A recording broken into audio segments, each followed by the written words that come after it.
Welcome to a Harsh Reality broadcast on the 21st of October 2013.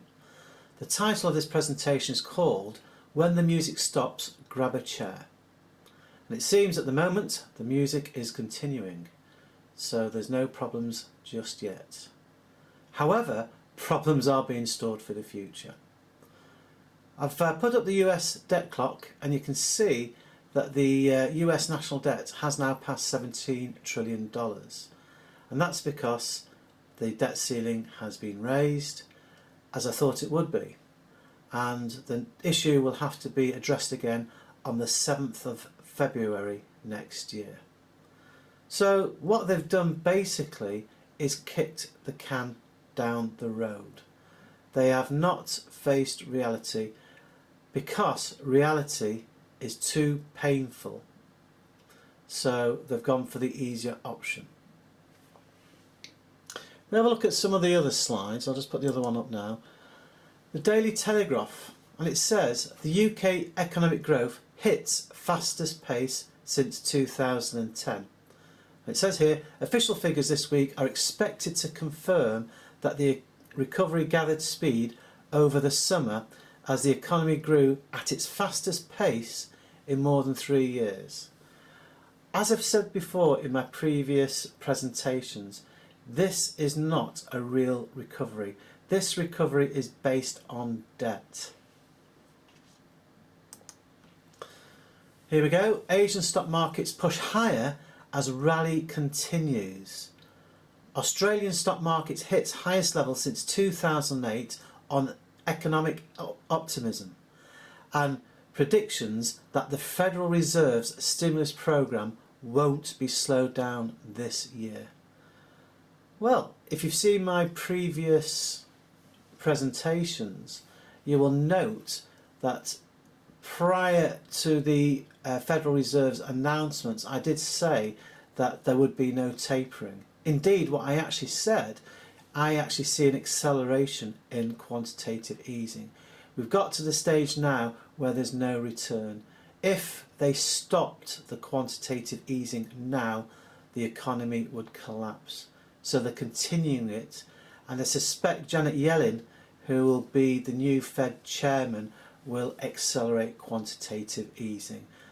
From my point of view, they have no choice if they don't want to face reality now. And that's what's happening. They have a fickle public and they want to pander to this fickle public, but yet at the same time there is a wealth transfer through quantitative easing. Okay, here we go. In the UK, I don't know what's happened in the US. I've not yet done the research over energy costs, but in the UK there's been a significant rise in energy costs.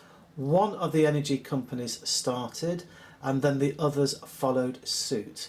I happen to be with British Gas, and the headline here says Energy Secretary demands British Gas meeting over unjustifiable energy price rise. Energy Secretary Ed Davey has demanded an urgent meeting with British Gas over their claims that a steep increase in government green levies were behind an unjustifiable 9.2% price increase announced this week. They'll blame each other, but the bottom line is, as far as I'm concerned, in the UK, the energy companies are a cartel. There is no competition at all between them. There's about 6 major companies, and if one puts up the price, the rest follow. Now the problem is we all rely on energy, and if energy costs go up at this particular rate, 9.2%, when we've actually had wage freezes in the UK, then there is going to be massive, and I do mean massive, problems for the ordinary person. They are just going to be priced out, and life will become much, much tougher. When I talk about economic collapse, as a lot of you know that follow my channel, I do not see a Mad Max scenario.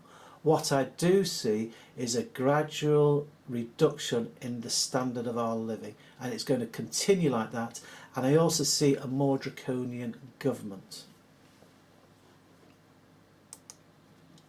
Now, Alan Greenspan, the ex-federal chairman of the Federal Reserve Bank.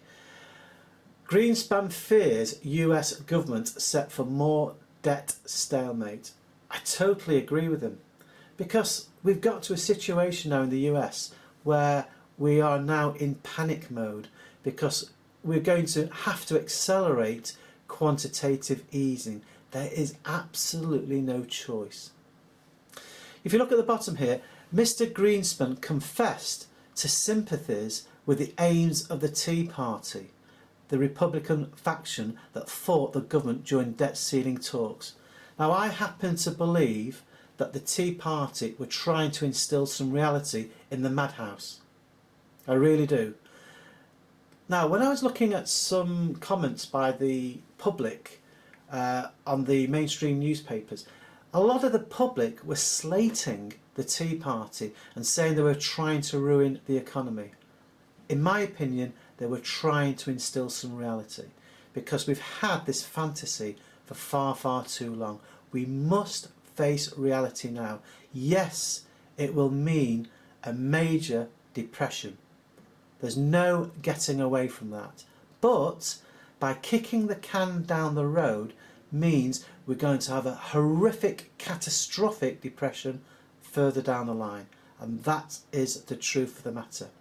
$17 trillion of debt is far too much. And we've got to remember that excludes unfunded liabilities such as pensions, Medicare and entitlements. Once you factor those in, with the baby boomers retiring, you can see the terrible problems that are stored up. So when the mainstream media says we are in recovery, we are not. We are just storing problems for the future. It's like me having a credit card, living beyond my means, and then going to the bank and saying, can you increase my credit limit? And if they say yes, I can party for that little bit longer. That's what's happening with the debt ceiling issue. Thank you for listening. I'll produce some more of my animated cartoons in the next few days.